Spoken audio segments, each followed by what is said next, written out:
What happens when the business you built with passion suddenly just feels like a job? That's exactly what happened to one entrepreneur. After 15 years of running the company, and even with 20 employees helping and managing things, he was feeling really burnt out. The creativity was gone. The thrill of building something new had turned into the grind of keeping it alive. For 2 years, he was trying to sell, but his local brokers couldn't deliver. Deals went nowhere. But then everything changed. One of my LinkedIn outreach messages reached his inbox, and he read it. And within weeks of our first conversation, I had dozens of buyers reviewing his business. In about just a month, a mega offer from a serious buyer landed on the table. By the end of it all, he walked away with a $7 million deal. It was the biggest financial windfall of his life. So how do you go from feeling trapped in a job to cashing out with financial freedom? In this video, I'll break down the secrets behind that $7 million business sale. What went wrong, what turned it around, and what every entrepreneur can learn from this journey.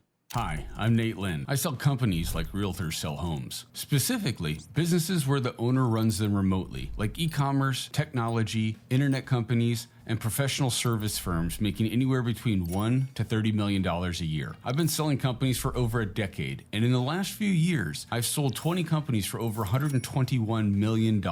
If your business has strong cash flow and a buyer can run the business from any location, chances are I already know someone who wants to buy it. In fact, if that's the case, I guarantee I can bring you 30 serious buyers and get you an LOI in less than 4 months.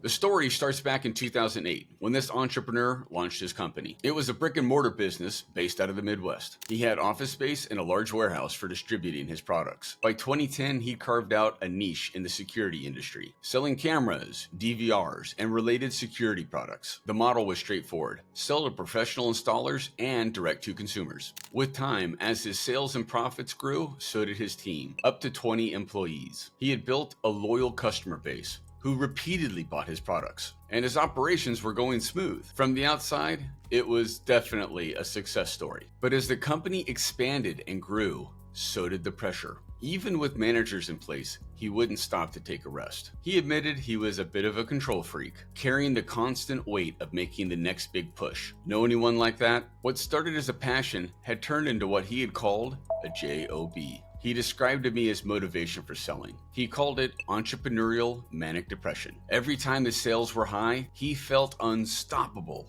But anytime the sales dipped, he would crash emotionally. It was a roller coaster ride of stress for him. It wasn't just about numbers, it was about energy. He no longer had the drive to take it to the next level. That creativity that once fueled him was gone. And that's when he started thinking seriously about selling. Not because the business was failing, but because he knew he couldn't keep going like this forever. So he gave it a shot. For 2 years, he worked with local business brokers, but the results were disappointing. The local business brokers lacked reach. They didn't bring any serious buyers, and he felt like he was doing more of the work than they were. Worse, they underestimated his company's value, and that added to his frustration. He worked with them for 2 years and had nothing to show for it. He started feeling like maybe his business wasn't sellable after all. That's where I came in. When we first spoke, I could hear his skepticism and frustration. He had already been burned, and his confidence was low. But the moment I reviewed his financials, I knew two things. His business was absolutely sellable, and it was worth more than he'd been told. He was with the wrong brokers, and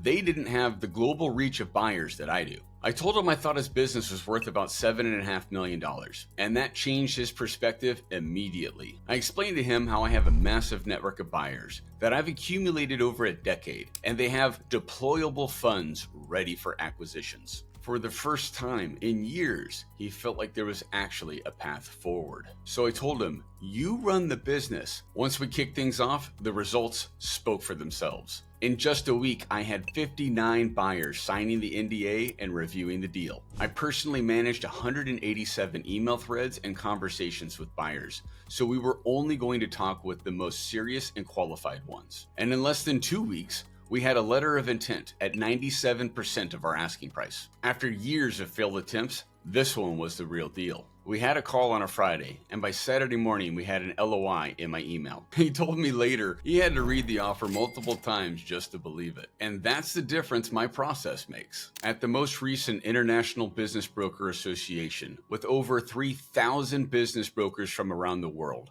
I spoke to a ton of them, and not a single one has a process like mine. I found a private equity buyer who didn't need him to stick around. That's unusual. This acquisition was what's called a bolt-on. The PE firm already had their platform company in the networking and security industry who was running things. They were looking for businesses to bolt on to their platform company. That's what my client's business was for them. The PE wanted to bolt on his company to the platform company they already owned. Their goal was to acquire numerous companies and grow the platform to $10 million in trailing 12 months EBITDA, and then have their own massive exit. And they had a successful history of doing it, not just speculation. I'd already sold them other businesses before. At that time, their firm had already acquired 36 businesses. That's a crazy track record. But here's the part many people overlook. Selling a business isn't just financial, it's deeply emotional. Even with this amazing offer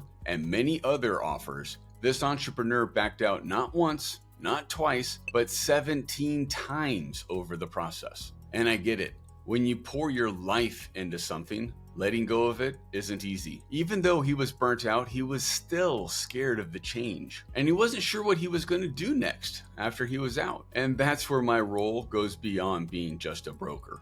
Besides being a broker, turns out I'm part therapist. Instead of pushing, I listened to his concerns and let him reflect on his goals. I patiently talked through all the little things with him that kept coming up. And it was those little things that, when added up, kept causing him to pull out. We talked through the risks of moving forward, the upside, and his choices. One of the choices he had to explore thoroughly was pulling out completely and going back into the office. That's when he realized he couldn't keep going, running the company the same as it had been before. That also validated that selling was the right choice. He joked with me after the sale that I was like his psychiatrist, and honestly, he wasn't wrong. And that's how I kept the deal alive, even when doubts threatened to kill it. Sometimes I have to let go and surrender, which is a struggle for me too. Once he recommitted, I got the buyer back, and then we closed. He walked away with $7 million, the biggest financial deal of his life. It was paid out with a big chunk of cash paid up front. He was even comfortable sharing a screenshot of the wire as long as I kept him, the deal,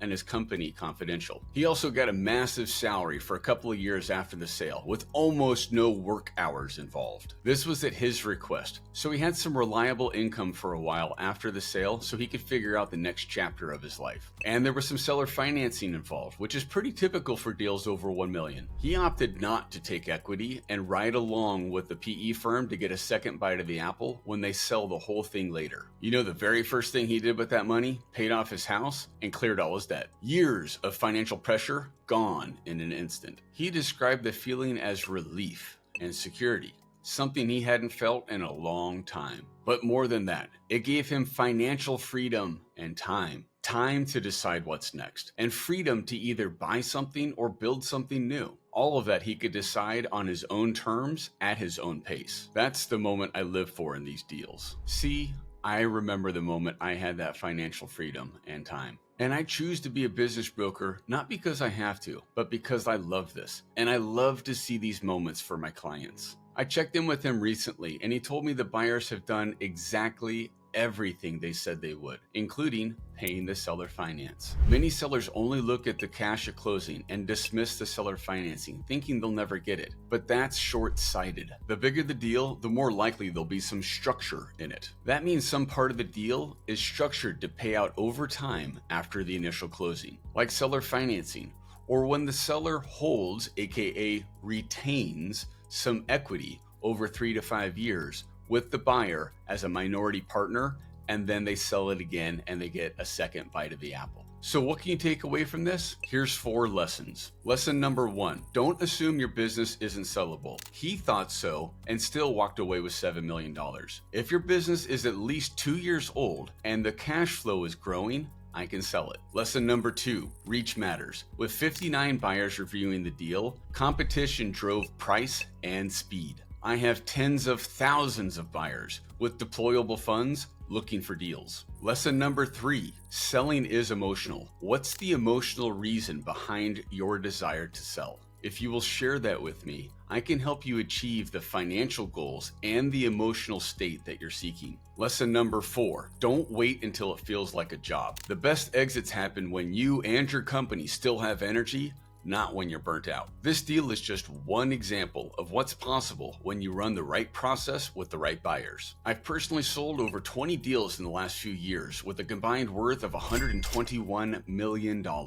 And the truth is, most owners and other brokers underestimate the value of what a company is truly worth. And that's why I created the Maximum Exit System. It's the same framework I used here. Full valuation, smart positioning, and a global buyer network that guarantees results. In fact, I guarantee that you'll have 30 qualified buyers and an LOI within 4 months. So if you're running a business now, or even thinking about selling in the next 12 months, don't wait until you're burnt out. Click the link below. Schedule a free consultation with me, and let's figure out what your business could really be worth. Because right now, with recent interest rate cuts, there's more buyers than I've seen in the past decade. The question is, will you be one of the entrepreneurs to take advantage of it?